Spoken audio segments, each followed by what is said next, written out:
नमस्कार दोस्तों, चाहे हादसा हो, चाहे कुछ भी हो जाए, चाहे कोई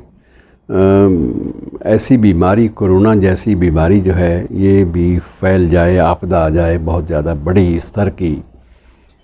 उसके बावजूद एक बात ज़रूर हमेशा इतिहास इस बात का गवाह रहा है कि मृत्यु की भी एक गरिमा होती है। मरने वाले का हक है, एक शव का भी अधिकार है कि उसे विधि पूर्वक और उसे बड़े सम्मान के साथ दफनाया जाए या उसको चिता पर रखा जाए। ये एक बड़ी एक ज़रूरी मानी गई है। हमारे सिर्फ ये नहीं कि भारतीय संस्कृति में तो ये है ही, इसके अलावा बाकी संस्कृतियों में भी इस बात का अपना अपना प्रावधान है और उसकी अपनी गरिमा है। मित्रों, एक मृतक की भी अपनी एक गरिमा होती है, इस बात को नहीं भूलना चाहिए। बाकी ये बहुत सारी चीज़ें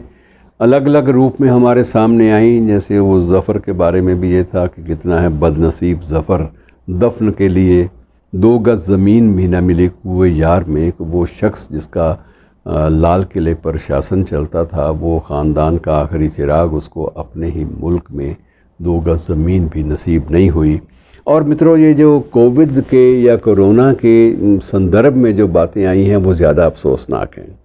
वो बहुत दुखद हैं और वो पीड़ादायी भी हैं कि शवों को लेकर भी सियासत टल नहीं पा रही। अब बहस का मुद्दा बीच में ये भी काफ़ी देर रहा कि ये शव बिहारियों के हैं कि ये शव उत्तर प्रदेश के लोगों के हैं। भाई, शव है, आदमी, इंसान, जीता जागता इंसान किसी भी आपदा से ग्रस्त होकर उसकी सांसों की डोरी उसकी टूट गई है। तो ऐसे माहौल में आप अगर सियासत तलाश करेंगे तो बहुत तकलीफ़देह होगी और इससे लगेगा कि जीवन मूल्य जो हैं आप उनमें कितना ज़्यादा पतन लाते जा रहे हैं अपनी हरकतों से, अपनी ऐसी बातों से। मित्रों, मुझे कुछ दिन पहले मैंने एक पढ़ा समाचार का एक न्यूज़ फीचर था, उसमें एक बहुत बड़ा पत्रकार वो इस बात पर गमगीन था, उसका गम जो है वो बड़ा ही जस्टिफाइड था कि वो कहता था कि ज़िंदगी में पहली बार मैंने देखा है कि मेरे एक करीबी दोस्त ने मुझे फ़ोन किया कि मैंने ज़िंदगी भर तुमसे कोई भी फेवर नहीं मांगी,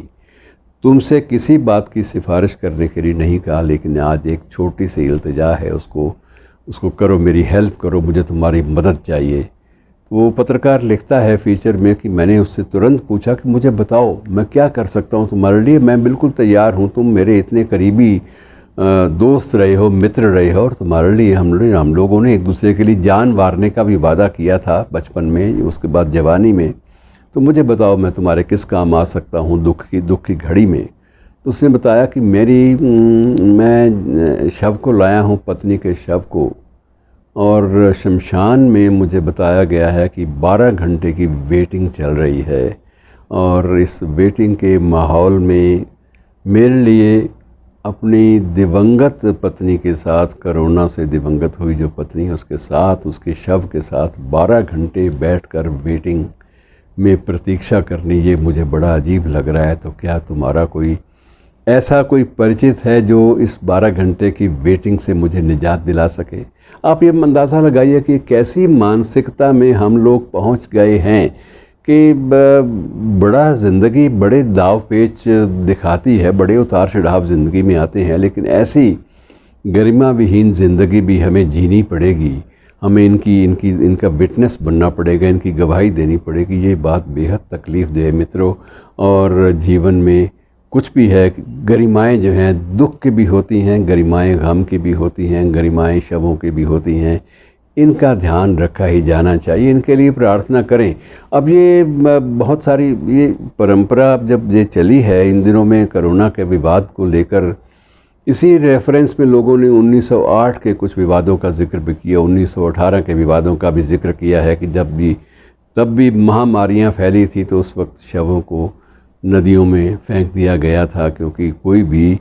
महामारी से ग्रस्त, रोग से ग्रस्त बीमार का अंतिम संस्कार करने से परहेज़ लोग करते थे। कोई भी ये कोशिश नहीं करता था कि अपने हाथ से इनको अंतिम विदा कहें, अलविदा कहें।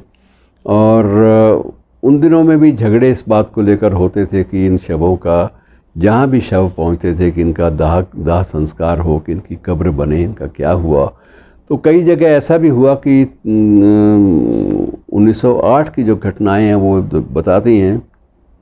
कई स्थानों पर ऐसा हुआ कि जो हिंदू थे जिनकी पहचान बाद में हुई हिंदू होने के नाते, वो तो दफन हो गए, और जो मुसलमान थे जिनकी पहचान बाद में हुई वो लोग चिता पर रख दिए गए। तो ये चीज़ें बहुत अजीब होती हैं मित्रों। बहरहाल कुछ भी हो, इसमें मज़हब और इसके लिए कोई जगह नहीं है। सबसे बड़ी दुखद बात यह है कि शवों को इस तरह से जल में फेंक देना, और उसके बाद ऐसा वर्णन हमारे सामने आना कि किनारों पर बहते हुए शवों को झपट कर गिद्ध और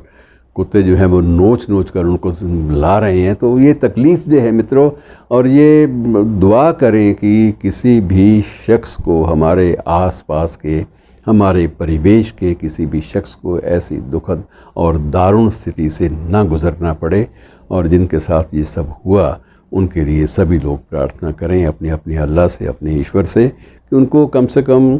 जो हमारा परिवेश नहीं दे पाया, जो हम नहीं दे पाए, वो उस पर ईश्वर तो कृपा करे, उनकी आत्मा को शांति मिले। शुक्रिया दोस्तों।